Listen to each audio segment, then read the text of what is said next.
Welcome to episode 79 of the Ben Briggs podcast. I am Ben Briggs. It's Tuesday. It's not Tuesday, people. I'm not even going to start that shit with you at the minute. It's Friday. I know. It's Friday, the 7th of February, 2020. I have no idea what that noise was just then. I am currently sitting in my hotel room, about to apologise for you in New York City. About to apologise because why the podcast is so late. We've had a few technical issues, people. I'm not going to lie to you. The sound quality is not going to be up to the usual standard. There's probably a humming in the background and shit like that because I thought my recorder would be able to do a better job than it's doing right now. I'm literally sitting at a fucking desk thing in my hotel room. I've finally managed to get everything linked up and sorted out. It's going straight into her H4n, so like it's just coming out as raw audio, unfortunately.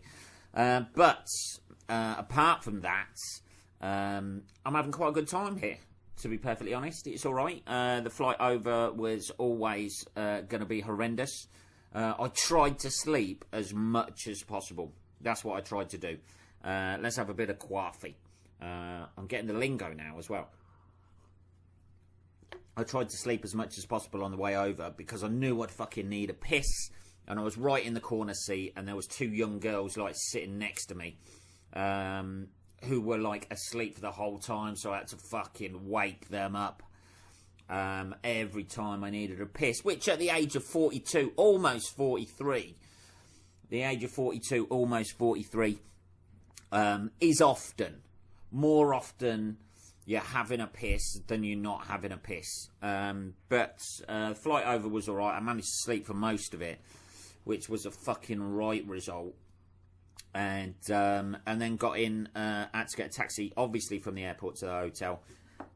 And with a taxi driver who I imagine, I don't know if it's a New York thing or just a fucking taxi driver thing, but who I imagine got his license the day before from the way he was driving. I've never seen, can I just say this, people? I have never seen somebody texting whilst driving as a taxi driver. It was a new thing for me. You know, taking your life in your hands. There's a little sign in the back of the taxis that say buckle up. I had 2 fucking seatbelts on me just to try, just in case, because the accident, as I thought, was inevitable to happen. He's swerving in and out of fucking lanes, not indicating. I imagine it was a yellow taxi as well. You know, it wasn't just like some guy off the street who like pulled up next to me. But Jesus, I was like, at one point I had to say, are you kind of done with your taxiing now, man? Yeah? You think that can hold off for a little while? Yeah, so I took my life into my, somebody else took my life into my hands. Like on the way here, the hotel room's really nice. I managed to scab an upgrade, which is quite nice as well. As soon as I got here, they said you can have an upgrade if you want. There's a room like with a king size bed overlooking Times Square that's available, and you can take that room if you don't want to wait for your other one. And I was like, yeah, sweet, I'll fucking take that room, sweetheart. Thank you, you New York geezer. So yeah, apart from that, it's been alright. I've just been having a look around today. I did a couple of gigs last night, one in a sort of restaurant and one in a sort of bar. They were alright, they went okay. The gigs went quite nice. It's like quite a cosmopolitan sort of a crowd. One of the places was over in Alphabet City, and another place was in the East Village, so they're quite located quite near to each other. So I managed to do okay there. Did some new material. It's really weird, man. like, as an English, stiff upper lip, don't really show our emotions and shit like that. There's a definite different culture over here of people who you meet, and then with a fucking instant, they've told you everything about themselves. A little bit more coffee there. Yeah, they've told you everything about themselves. Like, I met a guy for like 2 minutes, found out he was, what was it? He was non-binary, gay, I don't know how that works out. And that his parents weren't happy about it, and that he was like just broke up with his boyfriend, and he was really distraught by it. And I was just standing there going, fucking hell, man, Jesus, you love to share a little bit, sunshine. Yeah, so that was one of those, one of those conversations when you're just sitting there going, yep.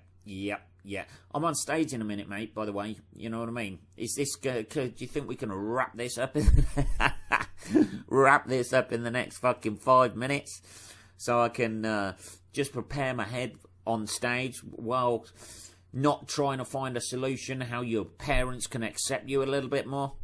Do you think? Yeah, so the gigs went alright. The audiences were pretty cool.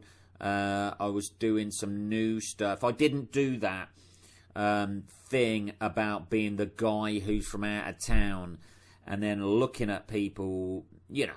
We all know what they do, don't we? Like, people do that in the UK. They come over to the UK and go, hey, you guys, you do this. And everybody goes, yeah, we fucking do that, don't we? He fucking knows us. He's fucking great. So I didn't do that. Which I think is an easy fucking cop-out, to be honest. I ain't gonna lie to you. It's easy to go over to somewhere and just say, sorry, my voice is going a little bit. It's easy to go over to somewhere and go, hey, don't you all you guys do this sort of thing? And they go, yeah, we do that sort of thing. You're fucking great for noticing that in your observational capacity. So, yeah, I didn't do that. Fucking hell, something's just fell off. Sorry about this. I've got the fucking H4n, like, balanced. So I can charge it as well, while I'm doing it. I've got a balancing act going on. So I've got my H4n just plugged straight into the wall socket. And, because my batteries were going, that was the issue. And I managed to get around it, and then, but because the charger's like right at the bottom of the H4n, I've had to balance it in at an angle on my fucking laptop. So that's all open in front of me right now. Here we are, like giving you live updates of this shit. But let's have a bit more coffee. Fucking hell, I ain't gonna lie to you, flying does not agree with me. I don't know if anybody else gets this. Does anybody else get this? Write in and let me know whether you get this as well. But fuck me, I had the shits bad this morning. I don't know what it was. Something I've eaten. Not that I've eaten that much. I've had pizza and salad mainly. And it's not like America is like... I remember going to Egypt and fucking eating the salads out there because that's all you can eat. And they wash it in the local water and you're fucking screwed 2 days later or whatever. But flying doesn't seem to agree with me at all. I blocked the fucking toilet. That is a hell of a thing to do. Have to ring down to reception and say, yeah. Like basically you're saying, I've got the fucking shits bad. I've blocked the toilet. Can you send up somebody for me, please, to unblock all of my shit? And the guy's there. Guy turns up with a fucking big, like, fucking rod thing. I don't know if he was going to use it for me or for the fucking toilet. It would have helped me, I think, possibly more than the toilet, but he managed to unblock it and then came out. I was just like, I just apologised and just went, I'm sorry about that mess in there, me old fruit, but, people have got a dodgy stomach. It was fucking, it was a fucking mess. And because it wouldn't flush. Hey, buddy, you used a lot of paper there. Yeah, I did, mate. I did. You want to see the fucking destruction of my arsehole this morning. You're lucky you can actually the whole room is not like taped off with biohazard tape. Anyway, too many shit stories about going on. I don't know what it is, man. Whether it's something to do with the pressure in the fucking cabin of flying or whatever. But it just don't affect me well, man. I just do not. I do not get on well with flying at all. Pissing every fucking hour or so. That's why I tried to sleep on the flight. Just so I didn't annoy those women by squeezing by. At one point I had to squeeze by and I trod on one of them's foot. But they didn't even react. We both know it happened. I trod on a fucking foot because trying to get out of a plane and trying to walk on a plane when it's going up and down and fucking round and round. Not quite round and round. He wasn't doing barrel rolls, the old pilot. But yeah, when you're trying to do that and then trying to stand up having a fucking piss in the fucking toilets where you got like 2 centimetres either side and you're smacking your head off the fucking ceiling. That is a pressure piss, that is. Especially when you've got somebody waiting outside the toilet. Waiting outside the toilet to use it afterwards. You can't just hose the place down because you've got to leave it in some sort of decent order. Because for the rest of the flight, they're just going to be looking at you thinking, that's the guy. You see that guy in seat 57K, he's the one who destroyed the toilet. Piss everywhere. Yeah, that's a pressure piss, man.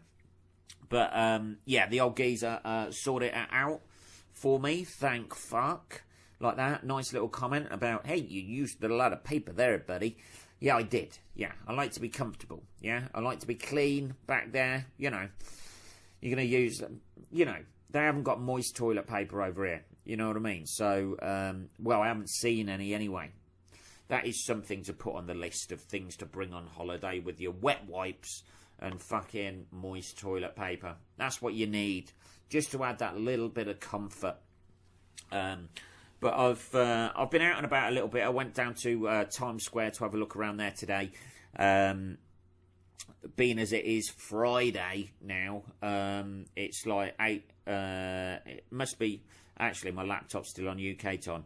7 minutes past 8 in the UK, so that makes it 7 minutes past 3 in New York. So in the afternoon. So so I went out, had a little look around Times Square.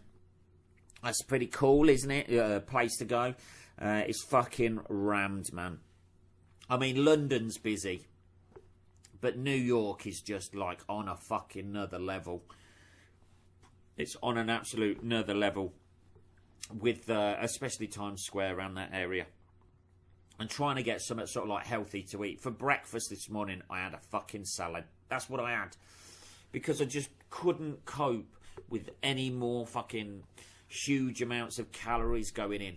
That could be it, actually, to be honest. That could be what upset the system. Just the fucking sugar rush of the food over here and the size of the food as well. I know everybody says that about the Americans, but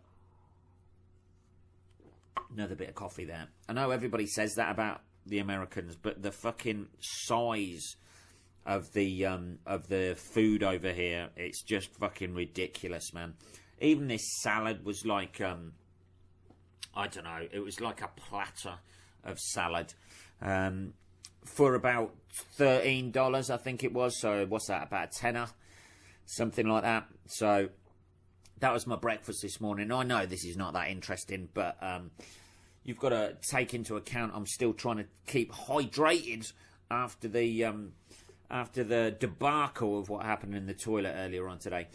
And then I've just literally just got back from, I went up to the top of the Rock, which is the Rockefeller Center, which is a little bit like the Empire State Building, but like it's high up. It's got an observation tower where you go up in the lift. I had VIP access, which basically means you take a different lift than everybody else, and you get up there a bit quicker. But I had a little look up there, and the views were amazing. Apparently it was like really foggy this morning and shit, but the views are amazing. You can see Central Park, you can see fucking Where else is it? The Empire State Building. So it gives you that view that you don't get when you're at the Empire State Building. Obviously, you can't see the Empire State Building when you're sitting on the top of it. So it gave that nice view of the city and stuff, and you could just see for fucking miles, and you just see how built up it is and how small Manhattan actually is. Like, with regards to, you can see like all the water around it and shit like that, and you can see like Central Park, all of like the places like the Bronx and like fucking Harlem and all that sort of area, and how sort of how really built up it is, how virtually I mean, London's fucking built up, but like this is another level, man. It's just like every conceivable space has got either a shop on it or someone living there, or they're building something else, just to cram as many people in and get the dollars, man. Get those fucking dollars in for the fucking rent and shit, isn't it? Let's have a look. Yeah, for some reason that cut out then. Jesus Christ, I have no idea why. What the fuck is... This is what I mean about technical issues, people. You think you plan everything out, don't you? You think you've got everything planned out. You've got everything sorted. All you need to do is just press record and just fucking do it. And it doesn't do it. And then it just cuts out halfway through. I think the fucking plug come out, so I'm going to have to fucking knit that together. More fucking editing. Sorry about this. I'll get this all sorted. Hang on a minute. There's a bit of fucking noise outside now. Jesus. Welcome to the Ben Briggs podcast. Me old booty outside the door. Fucking get on it. Love it. Yeah. So where was I? I went up. I went up the top of the rock. Saw some really fucking good views, man. Like, and it's really weird. Like, I know people. This is how the wind, the weather works. The wind comes in from one direction, but one side was really nice when I was taking photos of like Central Park and that sort of thing. When you can see it, like from high above and that, and it's in the distance and shit. And then you go around the other side where the Empire State Building was, and obviously you want a photo of that. And Jesus Christ, the fucking wind up there, man. It was just fucking chaotic. There's people just standing right by the edge. There's glass mirrors and shit all the way. Glass, like almost like bulletproof glass, sort of like round the top of it. But there's gaps in between it, and people standing there putting their phone through the gap. And I was like, the amount of phones they must fucking lose from the top of there. People standing down below, and then suddenly a fucking phone buries itself into your scalp. But that was quite cool. I didn't go near the edge because I was being a pussy. I ain't gonna lie to you. I ain't gonna get sucked out between... I know, it's not gonna happen. Especially the amount I've been eating while I've been over here. It's not gonna happen. I'm not gonna get sucked out of the place. But I just didn't. I'm not keen on heights anyway, man. It was all right when you sort of like on a level, when you're looking level and that sort of shit. This is what I've found about those, when you're up that high on those observation towers or whatever, when you're on that level and you're just looking out normally, it's fine. As soon as you look down, you're fucking screwed. Absolutely screwed.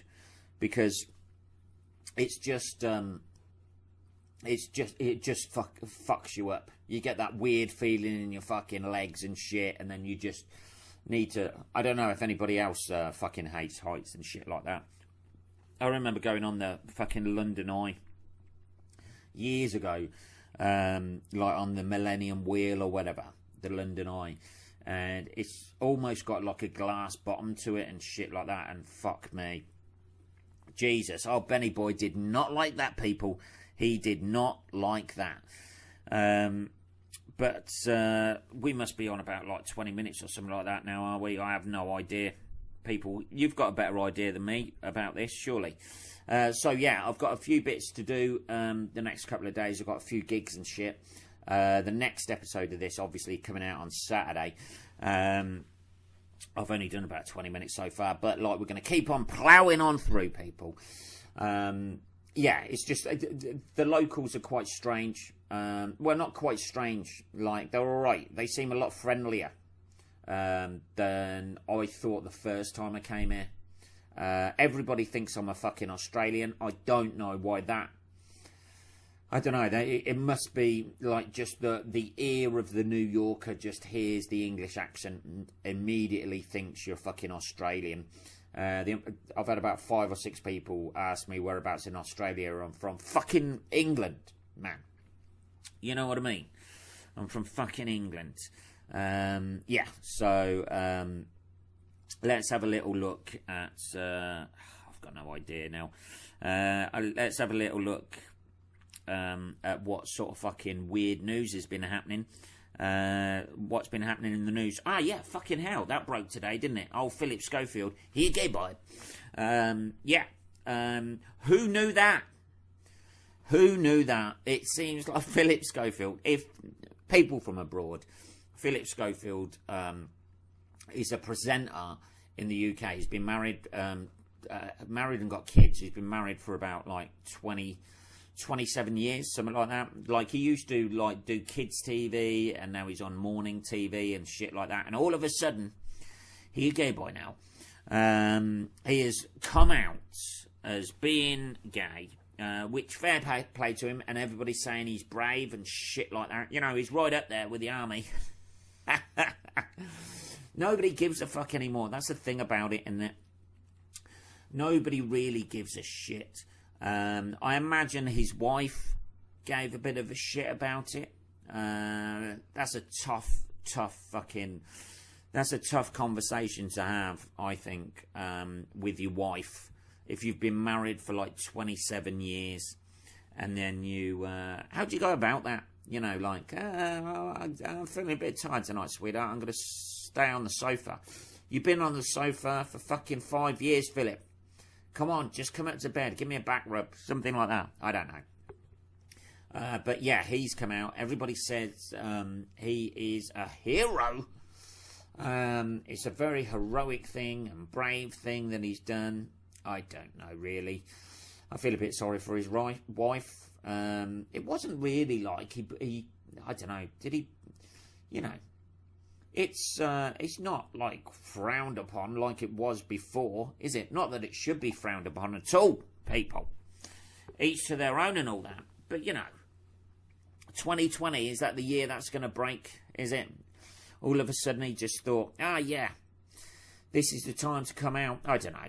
Like, if he's a lot happier, that's the main thing. I imagine his wife is a little bit gutted about it. His kids may be a little bit confused about it. Yeah, it must be awkward, and that's an awkward conversation to have with anybody who you're married to, I imagine. You know, coming out to your parents must be quite difficult, depending on what your parents' views are, and how liberal they are, and how much they give a shit about your happiness compared to what fucking weird, fucked up views they have in their head. From years ago, but it's having that conversation with your wife, man. Oh, that's not something you do over Sunday dinner, is it? That's something. That's something. Sorry about this. It's fucking feeding back like anything. Sorry, I'm choking on my own fucking vomit there. Yeah. So, yeah, that is not the thought of Philip Schofield that was making me fucking feel a bit sick there. Fair play to him. If he's happier, that's the main thing. I just hope he's really happy, and he can be more Philip Schofield than he's ever been before. It's not a surprise to a lot of us, is it? It's not a surprise. Anyway, I keep fucking this up. I don't know what I'm doing with this right now, this podcast. I keep fucking pausing it, and then it's not fucking recording again and shit like that. So let's have a look. Next bit of news. Here, Loch Ness Monster caught on camera in first official sighting of 2020. Holy shit. Here we go, people. We've got it. It's going to be in 4K, surely. It's 2020, people. We're going to have, like, a close-up, like, of the Loch Ness Monster. It's going to turn, head out of the water, just take its fin over, give it a little wink to the camera, and then dive under. Is that it? Of course it's not, people. As anybody knows about the Loch Ness Monster, it only seems to turn up when somebody has got a fucking grainy camera in it. Veteran Nessie watcher, this is what he does.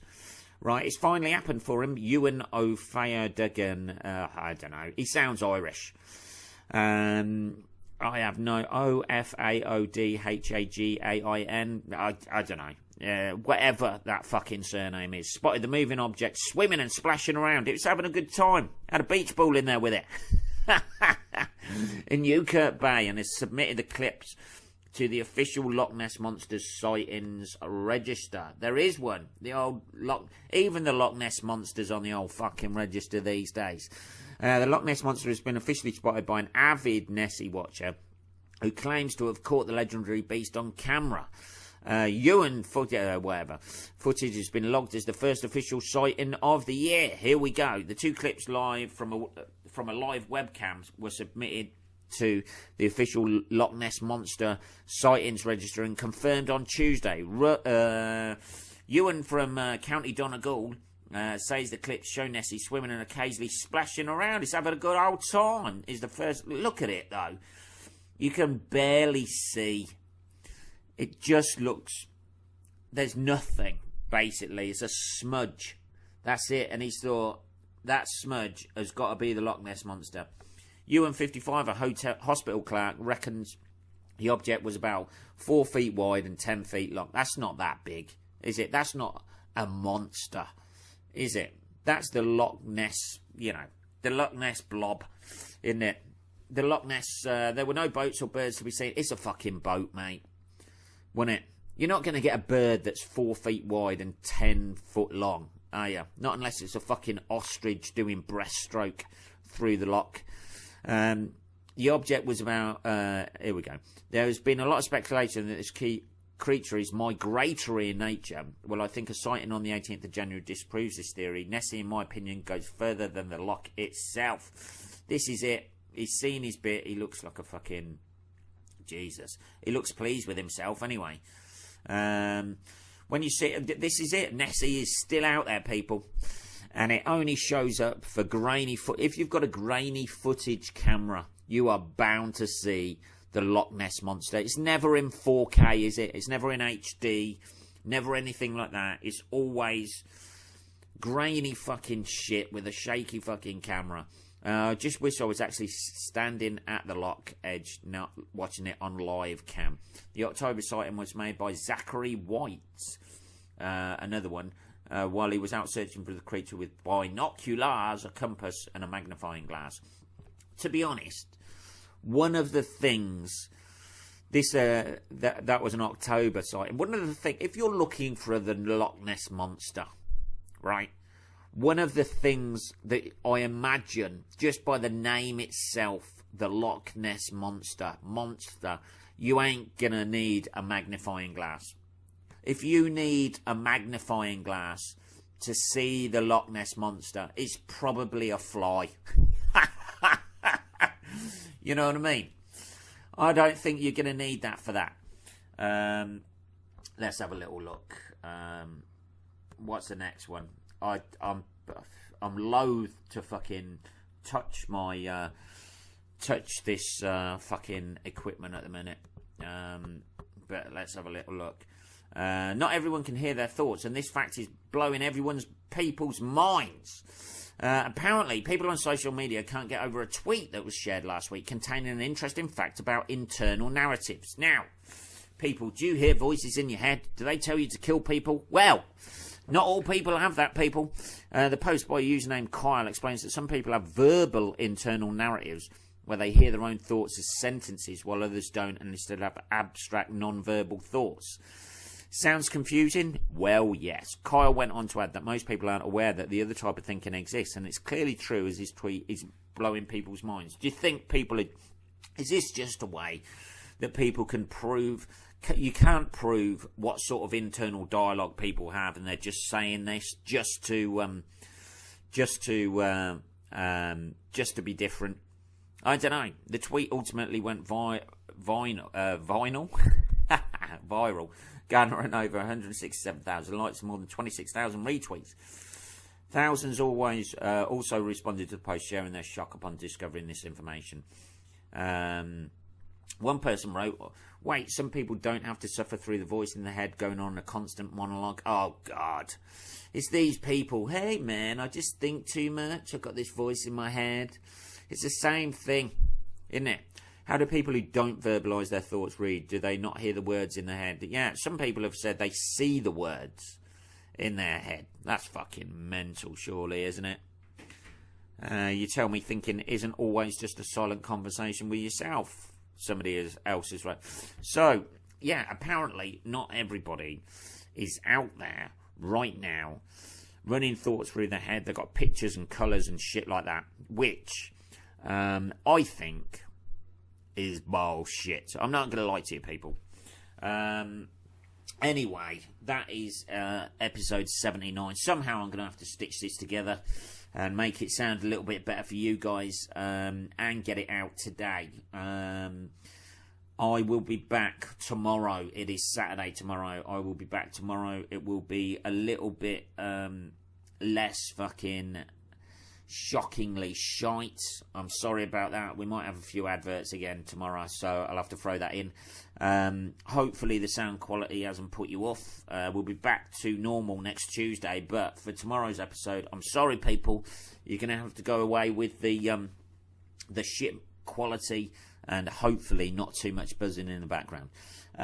This has been episode 79. Keep tuning in, people, and I will be back tomorrow. Have a good evening in the UK and here in the New York area, and anybody else from around the world.